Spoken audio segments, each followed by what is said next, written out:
Hey guys, Carl here again, and I got another little project that I'm gonna kind of share with you guys. It's not a real big deal, but it's another little board I got from IC Station. You know, the stuff they have, for me, because I'm on such a tight budget, it's like crazy. So I can't go out and spend like I used to. So if I can find little teeny projects and things that don't cost me a lot, but yet I get a lot out of them, and plus I can put them on video, and so to me that's just it's a great deal. So so I'm going to show you this. Before I do, I'm going to spin around here and I'm going to show you my latest addition to the bench. Uh, this here, as you can see, is a springy, you know, type lamp. There's a name for them. Just that because I can't remember stuff anymore, it just escaped my mind. But I had this in my lab years ago, actually, and I had it like stashed in the back, and I didn't use it anymore. And then I had another one that's like this. It has the round fluorescent light with a big magnifier, and that kind of took over the bench and that. So this one was put away many years ago, and look at her. She's back up and running. She's on one of my original dental lab benches, which is it's cluttered as an electronical bench, just like it was a dental lab bench. So and there's the other one too. They clutter well. Okay, but anyway, so let's and now that's thank you, John, for kind of saying just put another lamp on there, and I just it's so easy that it's tough sometimes, because especially when your brain doesn't work. Okay, let's get back to things at hand. I'm going to switch over to macro and flip down the visor so I can see what I'm doing. Here's the board with the silk screen, which is good because there's no instructions of this one. It came in that little bag there. And to make sure that the numbers were right, I used Google, or not Google. I used Play Translate on my old phone, and made sure that it was the numbers are right, which they were. It's not that big of a deal. But here's all the stuff. It's a dual amp, okay, and I believe it's 15 watts.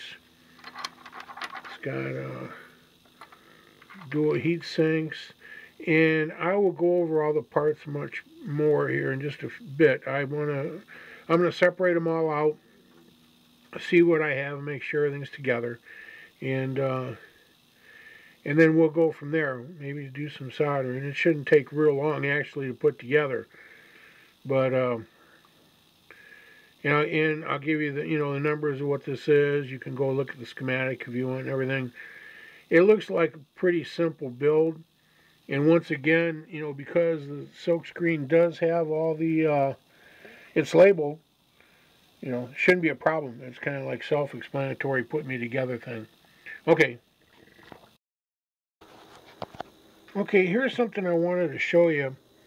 I started populating the board, and right here I got one of the little resistors. And if you notice what I've done, I cut the leads off already. A lot of times we stick it in the board, and then you have, you lay it on this side, and you run it through, and then on the other side you have these like really long, right there. There's another one that I haven't cut yet. Yeah, those really long leads, and then you're trying to solder around them, and it makes it really tough. So what I do is I get it pre-bent, because I figure out where the holes are and all that stuff. And come on, please focus. Now, why does that want to focus? But anyway, so what I do is I figure out, okay, where's that have to be bent at? Then I cut them off before I start soldering, and then I run them through the board. And instead of bending them over, lately what I've been doing is I'll take a little piece of tape and I'll put the tape over the parts and then flip it over and solder it. And I'm soldering to a shorter wire so it's easier to get my iron in there. And then once done, I trim them again. Now you might say, well, you know, that takes so long and I'd rather just get in there, you know, and that's, if you're doing this, you know, if you're a professional doing this for a living and where time is money, I totally agree. This probably would not be the best way to do it because it's going to lengthen your time. But if, you know, if you're a hobbyist like me, where we're doing this for fun, and we're supposed to, you know, we're not on like a, we should at least shouldn't be on like this on this time deal that where, oh, the clock is running, I got to get this done. You know, you can take your time, and in the end, it's a lot easier. It looks a lot better, and I think it works a lot better because your solder joints are going to be more right on. It's just, you know, for that little bit extra time, I think it's worth it. That's all. I just, you know, that's my 2 cents on the deal here.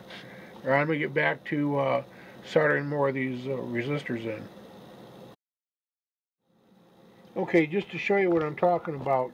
Here, you know, I put some resistors in, and I put the tape on it. So the tape is what's holding them on the board. Now, give me 1 second here. I'm going to flip it around and I'll show you what it looks like, what you're going to solder to.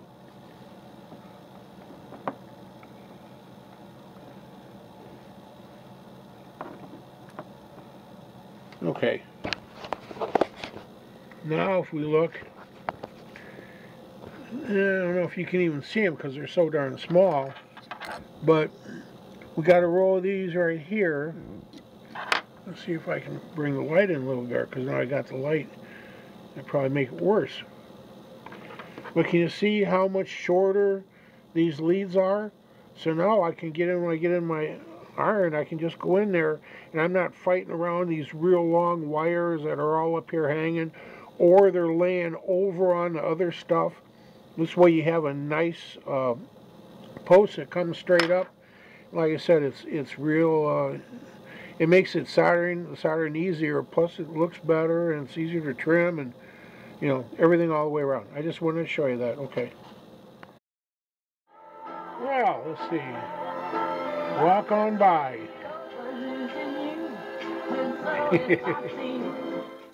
Okay, we'll turn that down because we know what happens, don't we? I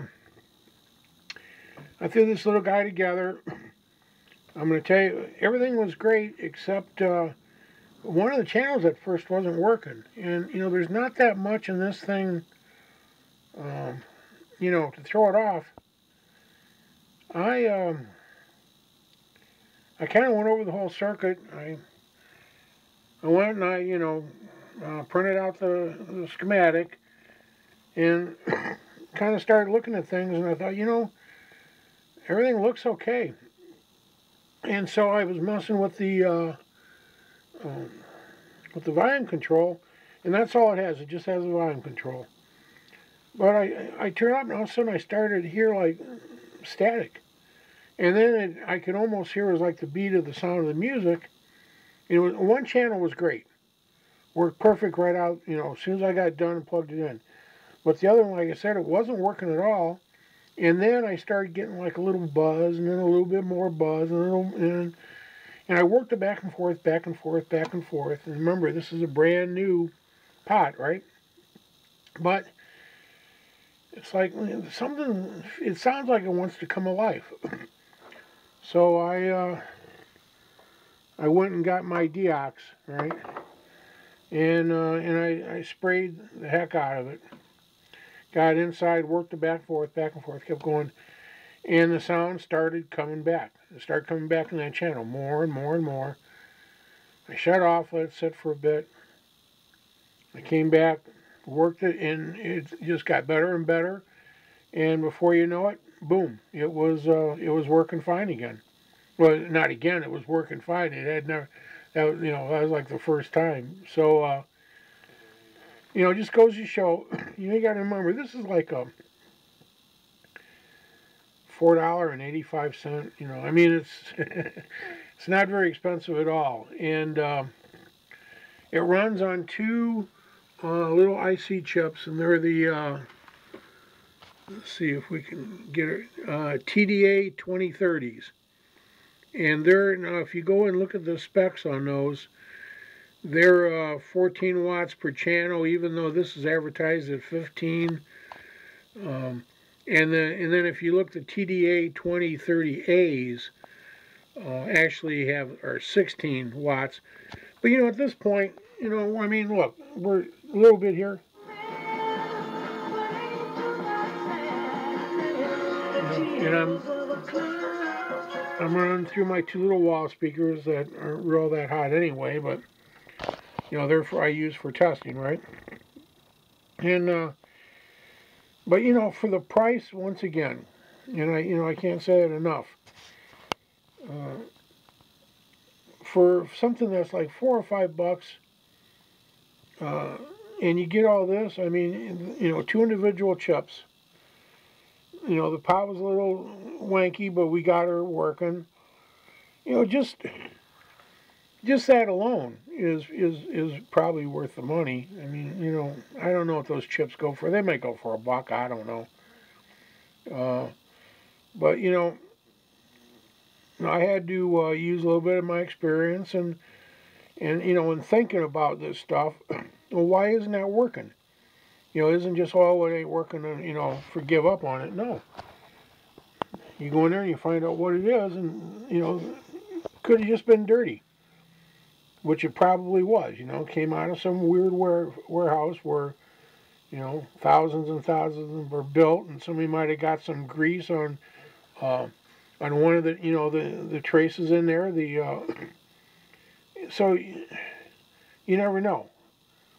But I'm pretty happy with it. You know, it was a lot of fun to build. Once again, I'm building up my skills, and it'll come out pretty nice. Whoops, okay. Knocked the wire out. Soldering went pretty smooth. Like I said, using that technique I use, it makes it a lot easier. First of all, I'm not trying to work around like 2-inch wires that are sticking out. I cut it down to a more reasonable size, and it's coming straight out, so I don't have to worry about rebending it and all that. I just use that tape to hold it in, and it works out pretty good. So this is kind of a shorty, but I wanted to thank IC Station once again.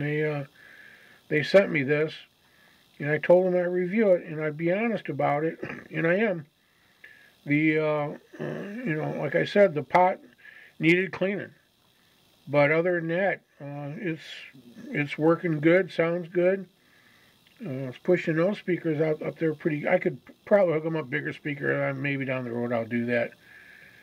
But I just thought I'd bring that to you, you know, in case somebody's looking to build a small audio amp. You know, for around $5, this might be the answer for you. So, okay, everybody. Everybody have a fantastic day, and I'll see you guys again real soon. Bye now.